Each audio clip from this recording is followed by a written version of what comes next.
Ladies and gentlemen, welcome back to the France Country series. Today we're going to be looking at Charlemagne by HistoryMarche. I had this video and I was also looking at the biographics one on Charlemagne. This one is about 30 minutes or so. It's 2 parts, but I'm going to edit this, so don't worry, there won't be a part 1 video and a part 2. The biographics, what am I, German?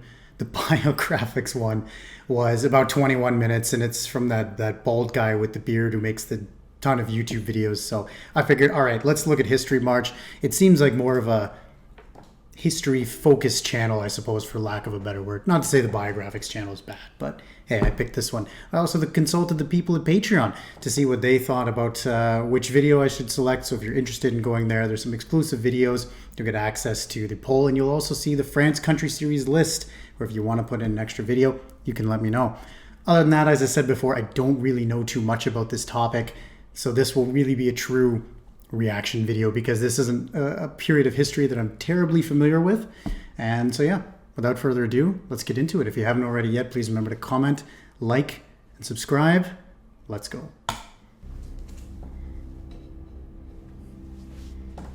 Ooh, even a narrator credit. Nice. Charlemagne was arguably one of the most outstanding leaders of all times, if expansion and change are to be the measures of greatness.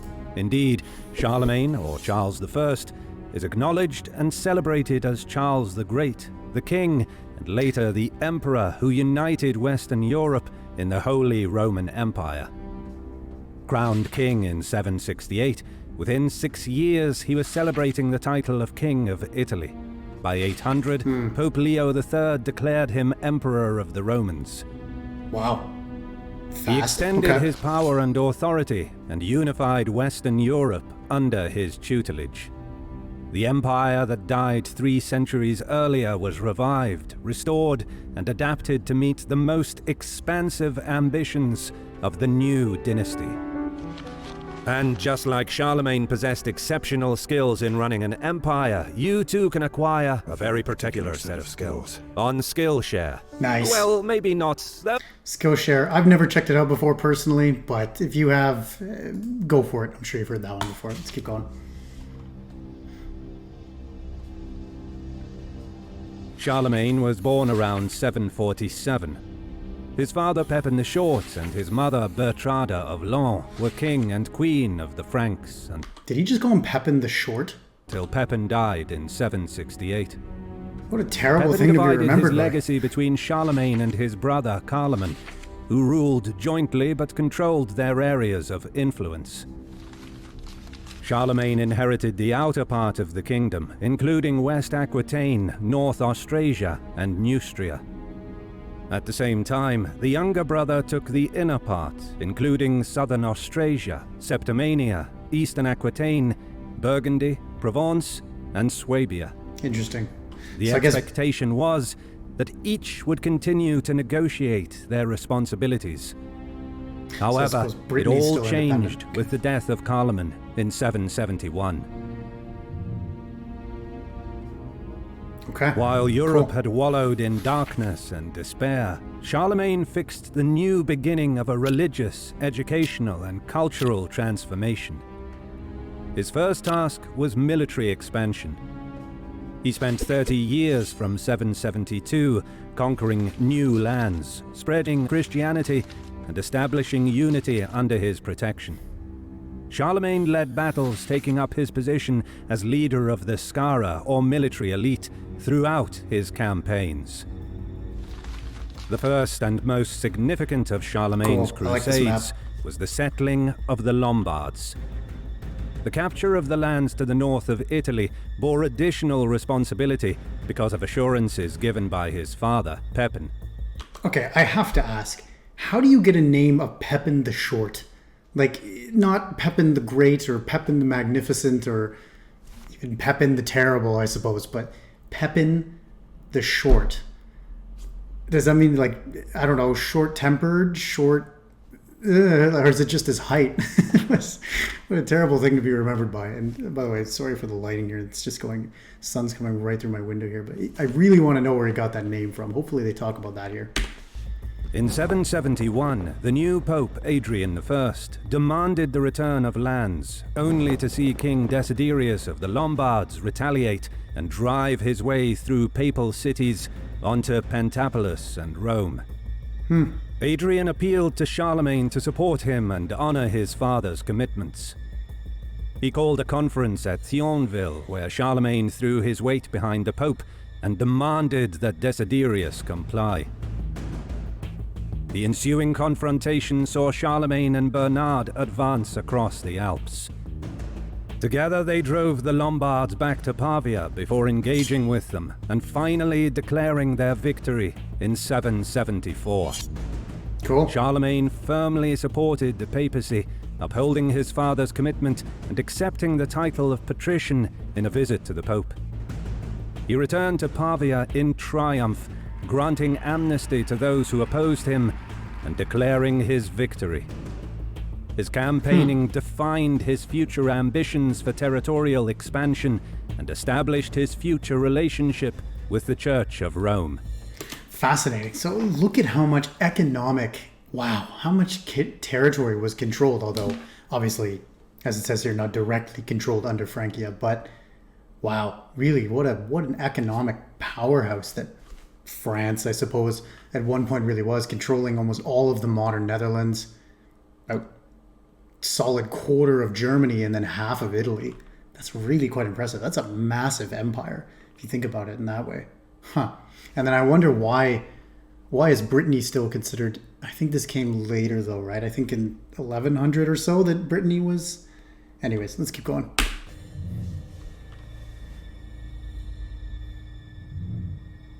Charlemagne's campaign of expansion and his religious devotion did not stop with the victory over the Lombards.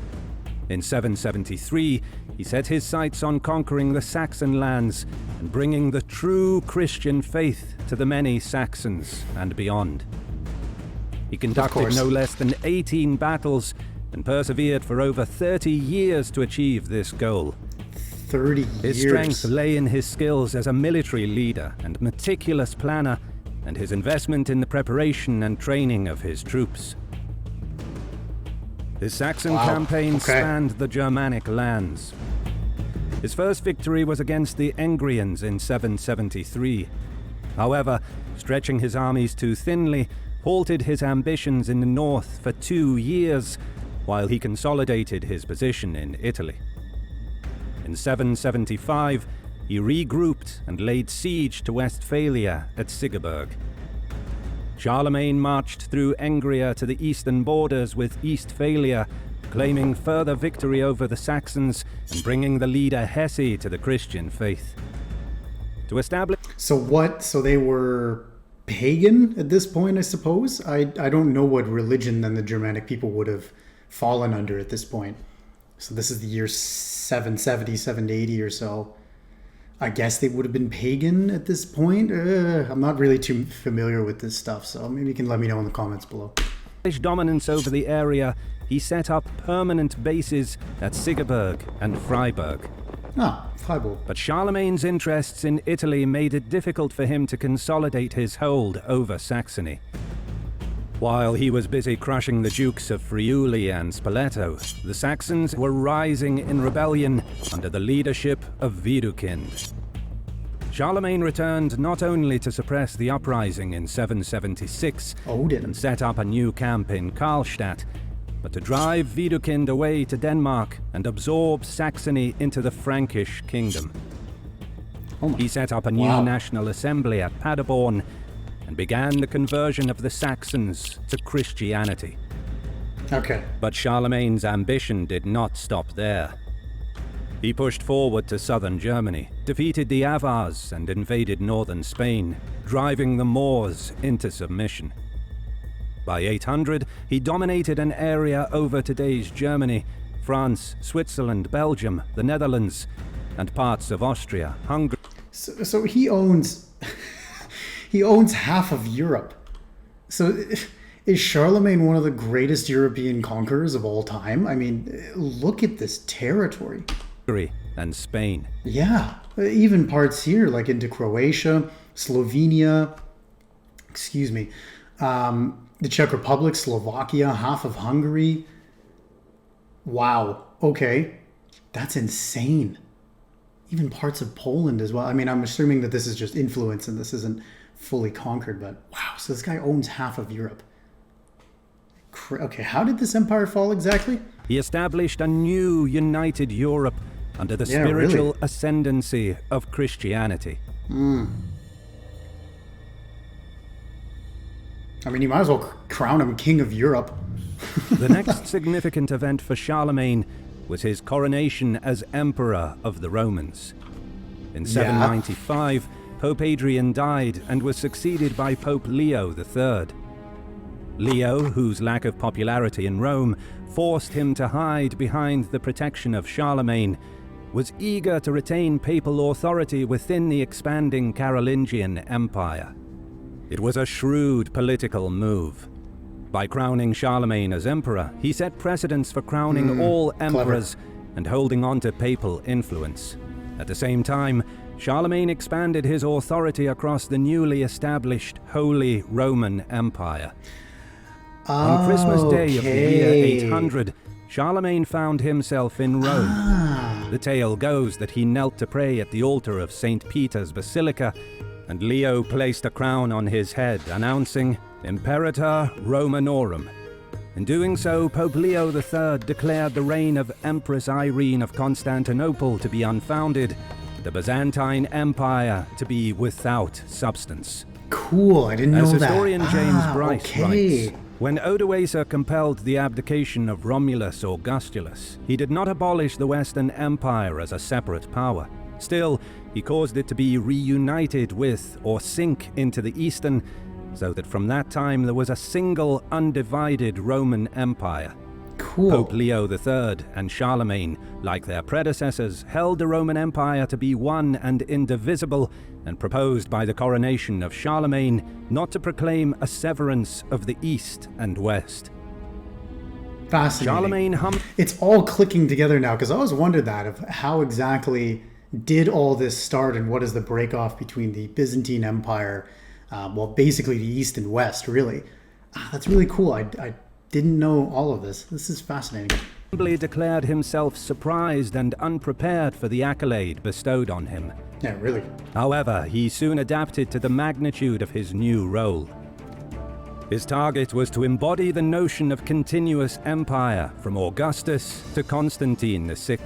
His ambition was to reunite Europe, and was thwarted only by the equally prestigious Byzantine Empire and its Empress Irene. She ruled despite the lack of acknowledgement by the Pope and Charlemagne. The legacy lasted for almost a millennium, and alongside the Byzantine Empire, which equally claimed rights over the title of Emperor. Charlemagne never claimed sovereign authority over the Byzantine Empire, and Byzantium never acknowledged his sovereignty of the Holy Roman Empire. His coronation established two empires, rather than one unbroken line from the days of Augustus to those of Constantine VI. A united empire was unattainable unless both powerhouses locked swords. Many supporters of Charlemagne argued against the legitimacy of a Byzantine empire led by a woman. Byzantium equally felt threatened by Frankish claims to the Roman Empire. East and West were set apart and in conflict. Cool. So how did the HRE break off into all those little tiny states then? Or was it always like that this whole time? When the Pope declared Charlemagne as Holy Roman Emperor, there was an enormous shift in the power base of Europe. Now the Pope and the leader of the Franks collaborated and controlled lands as far south as Rome and challenged the right of Byzantium. The Greeks dominated the Byzantine Empire, and their power base lay in Constantinople. Traditionally, they held the title of Roman Emperor and exercised the only right to judge over the papacy. Declaring for Charlemagne, the Pope turned his back on the authority of Byzantium and the power of Constantinople. Historian John Julius Norwich writes of their motivation. By whom, however, could he, the Pope, be tried? In normal circumstances, the only conceivable answer to that question would have been the emperor at Constantinople. But the imperial throne was at this moment occupied by Irene. The empress was notorious for having blinded and murdered her own son in the minds of both Leo and Charles. But this fact was almost immaterial. It was enough that she was a woman. The female sex was thought to be incapable of governing, and by the old Salic tradition was debarred from doing so. As far as Western Europe was concerned, the throne of the emperors was vacant. Irene's claim to it was merely an additional proof, if any were needed, of the degradation into which the so-called Roman Empire had fallen. Interesting. It may be that the Pope never really expected to achieve harmony with Constantinople. Relationships between the Pope and Byzantium were fractious since early in the century. By 750, the influence of the Byzantines in Rome and southern Italy was limited. The papacy opposed the destruction of Christian icons, which was central to the laws of Constantinople. Okay. And then, politically, the questionable leadership of Irene led the Pope to declare that there was no living emperor when he anointed Charlemagne. In crowning Charlemagne emperor, Pope Leo effectively gave the church authority over the empire and turned away from the Byzantines. Gotcha. Norwich further explains that by crowning Charlemagne, the Pope arrogated to himself the right to appoint the Emperor of the Romans, establishing the imperial crown as his gift, but simultaneously granting himself implicit superiority over the emperor whom he had created. And because the Byzantines had proved so unsatisfactory from every point of view, political, military, and doctrinal, he would select a Westerner, the one man who by his wisdom and statesmanship and the vastness of his dominions stood out head and shoulders above his contemporaries. Of course. Cool, okay. Faced with conflict and knowing that it was unlikely that the Byzantines would even accept a Frankish king as their emperor, Charlemagne declared himself the renewer of the Roman Empire. A new unity based on Christian faith would replace the unity of Roman citizenship. Throughout the Middle Ages, the two empires remained opposed. The title of emperor would pass through the generations of Frankish kings ordained by the popes. Over time, the Carolingians would lose their supremacy through fights within their own, and their dominance would subside. The popes would look to other Italian leaders who would happily endorse the power of the papacy and act as its protector. By 924, the title Holy Roman Emperor was lost, but revived in 962 by Otto I, who styled himself as the heir to Charlemagne. And the title would remain for 1,000 years. I was going to say, yeah. To recap, Charlemagne was determined to expand his realm and spread Christianity across Europe. To this end, he embarked on a 30-year military campaign of conquest. By the year 800, he controlled Western Europe, including present-day France, Switzerland, Belgium, the Netherlands, Germany, and parts of Austria and Spain. The coronation in 800 AD extended his authority, and he used the circumstances to claim he was the restorer of the Roman Empire, which would continue to exist for nearly 1,000 years in the form of the Holy Roman Empire. The Pope's motivation for crowning Charlemagne was to give the papacy and the church implicit authority over the empire and gain security from the emperor. And I would assume this would have very far-reaching consequences. Next up, we will cover Charlemagne's reforms and the beginning of the Carolingian Renaissance. Cool. And so, yeah, let's get into that. I assume that this is going to have incredibly far-reaching consequences for Europe, is tying the Holy Roman Emperor in with the Pope as well. It says here that he was crowned Holy Roman Emperor on Christmas Day. Henceforth, he's nicknamed the Father of Europe. Cool. And apparently he was illiterate. The more you know. All right, let's go have a look at part 2. Part 2, but this time with a ray of light that I cannot avoid. So I'm just going to sit back here. Let's get into part 2. Oh, it's going to be so... whatever. It's fine. Emperor Charlemagne was the father of the great European transformation, known as the Carolingian Renaissance. Charlemagne, or Charles the Great as he was known, united Europe under the leadership of one king. Proclaimed King of Francia in 771, his influence spread with conquest, extending his rule throughout Europe. Then, with the Pope's blessing, the Holy Roman Empire was born, with Charlemagne as its rightful leader. Under his influence, there was a transformation of society as Charlemagne revised government, military, religious, and social practices, and fiscal policy.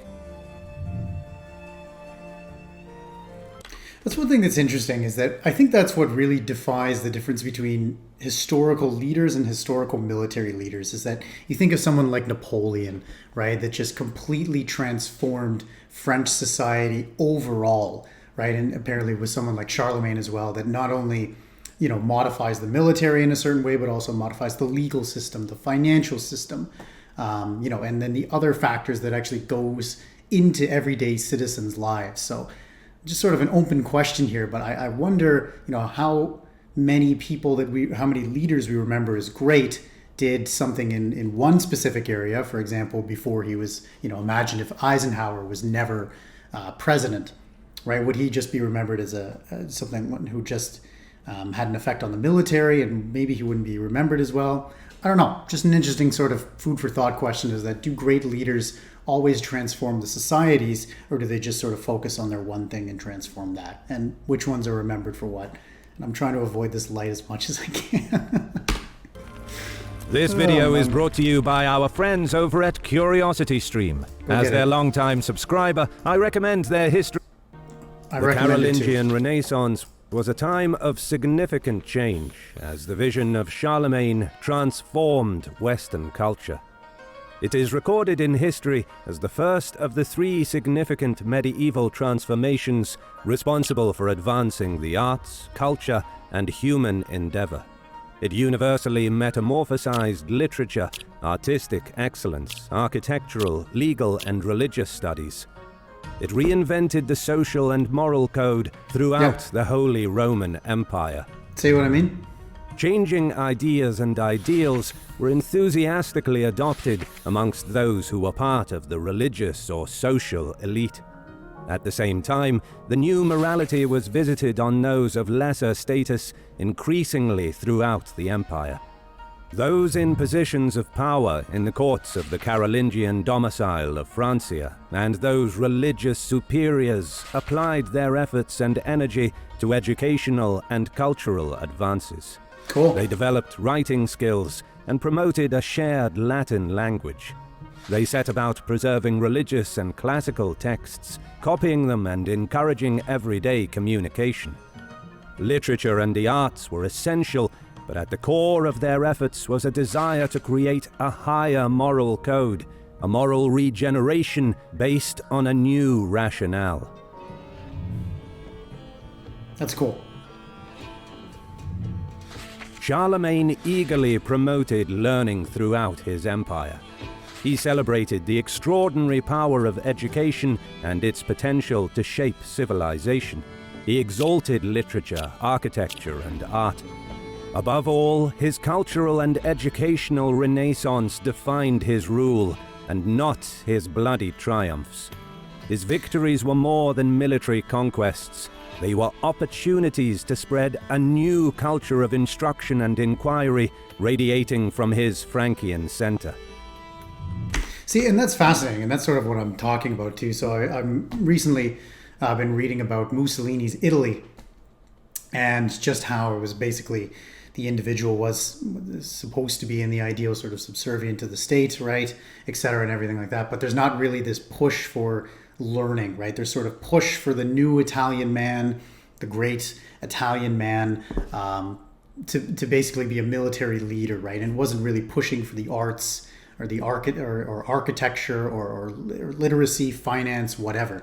And so I think that's kind of interesting of what societies are considered successful, right? Is it those that actually do push these more, cultural values that then push them into the future, or is it those that sort of win by conquest and subservience to the state and other things like this? Just sort of an interesting question. I'm curious what you think, though. Let me know down below. As the empire expanded, Charlemagne absorbed learning from many cultures. His military success gave him access to the finery of Anglo-Saxon metalwork and art, to the luxury of Moorish architecture. As king of the Lombards, he embraced their cultural attributes. The emperor refined and administered cultural change, taking the best from what he found around him. Charlemagne promoted scriptoria and translation and documentation of religious scripts into Latin in monasteries. Many of the earliest texts that remain today are those of the Carolingians. The modern library of Latin works can be dated back directly to the emperor and his advisors. Charlemagne eagerly gathered many of the finest minds in the kingdom. He counted amongst his intellectual mentors theological advisor Alcuin of York, and later Theodulf of Orleans, the historian and poet of Lombardy, Paul the Deacon, grammarian and poet Peter of Pisa, the scholar and theologian Paulinus of Aquileia, the Frankish poet Angilbert, Germanic bishop and scholar Angil Ram, Frankish statesman, close advisor and eminent writer Einhard, and Bishop Waldo of Reichenau. This is like the usual suspects of the coolest old-timey names you can imagine. Like, why can't we bring back Alcuin, I wish I went to a school. I wish I went to school with a guy named Alcuin. I mean, yeah. Theodulf of Orleans, Paul. Fantastic names. Charlemagne was not aloof in his attitude to learning. His insistence on learning applied to himself and his family, as well as all those attending his court. Going against convention for a leader, Charlemagne studied arithmetic, grammar, and his favorite, astronomy. Even in old age, he was learning to write, even though he never quite mastered it, and we will never know whether he was ever able to read. But you said in the last video he was illiterate. Okay. Anyways. The Carolingian Renaissance under the leadership of Charlemagne also radicalized the economy. Stemming from the work of Charlemagne's father, Pepin the Short, and in collaboration with King Offa of Mercia, Charlemagne understood the need for reform. He saw that ruling a kingdom with a multitude of different currencies was chaotic and far too demanding. Charlemagne realized that the old gold standard would no longer serve his needs. Interesting. After all, to secure peace, he had been forced to hand over Venice and Sicily to the Byzantines and had lost significant trade routes to Africa. He set about abolishing the fiscal system based on the gold sou. Really? He replaced it with the new livre, a Carolingian measure for both money and weight, and with the denier. There were 20 sous in one livre and 240 in a denier, a counting system that survived well into the modern period. Charlemagne formalized his new monetary system in several edicts and new conventions. In the Capitulary of Wheelis in 802, he overhauled accounting and set firm rules for payments and expenses. In 814, the emperor banned lending money for interest. Alongside, in 814, he introduced the Capitulary of the Jews, which denied Jews their traditional role as official moneylenders. The act was not hostile to Jews, who were respected in the empire. Instead, it supported the religious beliefs of most of its citizens. He also set up systems to control prices and taxes on goods and supplies. So he really was a massive reformist then. Interesting. Carolingian Renaissance balanced the influence of the courts and subjugation of authority to the church. So too in his reforms, Charlemagne showed equal conviction to secular and religious protocol. His wish in uniting church and state was for nothing less than to strengthen the purity and decency of all citizens.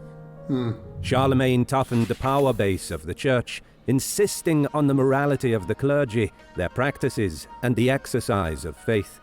He sanctioned an ambitious program of church reform, specifying the accepted doctrines, controlling ownership of property, and defining acceptable behaviors. The emperor sought to dispel paganism and apply faith. He led extensive and severe moral and ethical reform, which for the most part was supported by the clergy. I like how this video is just going into the inner workings of the society. I think this is a lot of the time the questions that I ask of how does the country actually function during this period, and that's what it seems like this is all about. So this is really cool actually to sort of get an inside look of how this was all operated. I like this. This is really cool. Charlemagne transformed the political and administrative climate throughout his realm. The change was accelerated and enhanced after he was crowned emperor. He required a system to support his elevated status. Based in Aachen, he replaced Merovingian fractured processes with pioneering central government, responsible practices, and structured, effective bureaucracy. As ruler of the most extraordinary Western realm since the Romans, Charlemagne ultimately exercised absolute sovereign rule. He built a system throughout his kingdom that supported and endorsed his authority over political and judicial matters. He inspired with appeals to loyalty and the provision of efficient systems and protocol. He commanded the patronage of nobles, priests, and citizens. Emperor Charlemagne adopted Barnum, investing ultimate political and legislative authority to himself. Church and nobility were organized around him, but this depended on the efficiency, loyalty, and support of those he ruled over. In the critical areas of governance, the emperor endorsed the Missatica system, in which his envoys could supervise administration in areas too remote for him to visit. They were the eyes, ears, and tongue of the emperor. He also implemented the itinerant household that allowed him to move his government with him into key areas when needed, instead of relying on a capital city. Charlemagne overhauled local administration with the introduction of the Scabini, professional experts on the law that were obliged to know every national law so that all men could be judged according to it. Every count had the assistance of 7 Scabini. Judges were to use sworn inquests to establish facts and were banned from taking bribes. To make administration more efficient, Charlemagne subdivided parts of his kingdom into Austrasia, Neustria, and Burgundy. These were the inner core of his realm, under direct supervision of the Missatica system and the itinerant household. Beyond these areas was the Frankish Regna, governed by Prince Pepin in Italy and Prince Louis in Aquitaine, where administrative duties were delegated to the counts. Further out were the Marcher areas, the frontier territories of Brittany, Spain, and Bavaria, administered by powerful, often autonomous governors. Further still were areas that were dependencies and tributaries at one time or another, not under control of the central government. On top of this administrative division was the uniform judicial system that we talked about earlier, aimed at creating national consistency. Central to this harmonized system were the Missatica and Scabini, and the system was strengthened by 802 AD with the amended Salic law. Finally, to centralize power, Charlemagne called the Placitum Generalis on average 3 times a year, while Marchfield was held between the months of March and May and dealt primarily with military matters. All men of stature within the empire were obliged to attend. Charlemagne seems like one of the most important people in French history. Already, that's what I'm getting from this. And so I'm curious because, I'm a Canadian, so, that's where I took when I was in grade school, we focused mostly on British and Canadian history. So I wonder though, Charlemagne must be taught in schools. This must be a way more well-known figure than I would assume. Because, wow, what sweeping reforms. Amazing. Those present.